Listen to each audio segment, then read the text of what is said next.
Gusto kong sauce yan. Garlic mayo. Mainit pa. Sarap. Nabalay. Sakong-sakto yung ano niya. Hindi matigas. Hindi rin nagagaman ng sakong-sakto lang. Sakong yung lasa. Tapos syempre yung chicken.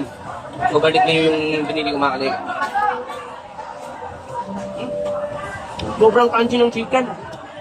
Yung pa naman gusto ko pag chicken talaga crunchy. Tapos yung sauce. The best. Masarap.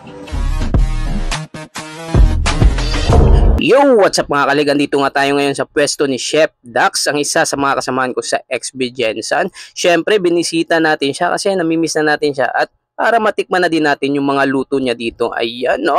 At eto nga yung menu niya mga kalig. Nagbibinta siya dito ng pork sisig. May flavored chicken din siya na buffalo. Cheese and garlic mayo. Siyempre, may combo meals din dyan. At kung gusto nyo maklaro yung mga price mga kalig, pwede nyo namang i-post saglit yung video na to. Let's go! Eto nga mga kalig, papakita ko yung konting proseso sa paggawa ng sisig ni Chef Dax.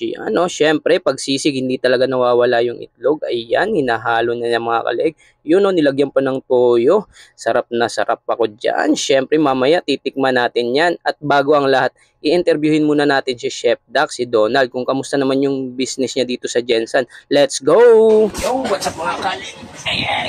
Nandito tayo ngayon kay Chef Dax, isang member ng Jensen na kapatid ko. So ayan, puging-pugi yung ano niya, di ba? Nandito yung Jensen. Yun. So, ayun, pasukin natin siya. Ito na Chef Dax natin. Kamustahin muna natin kung ano yung lagay niya dito sa Jensen. Kamusta ka naman, brother? Okay lang.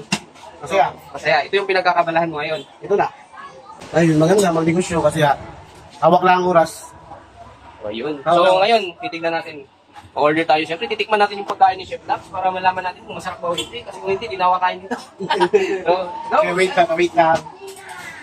So, ako na mag-video muna.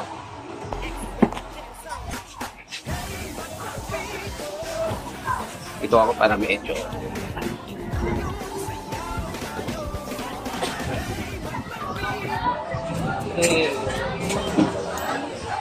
Gusto kong sauce yan.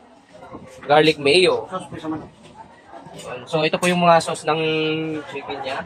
Meron siyang garlic mayo, cheese at saka buffalo. Ayan. So syempre yung sisig. Takam na ako. Mamaya titikman natin yung mga kalig.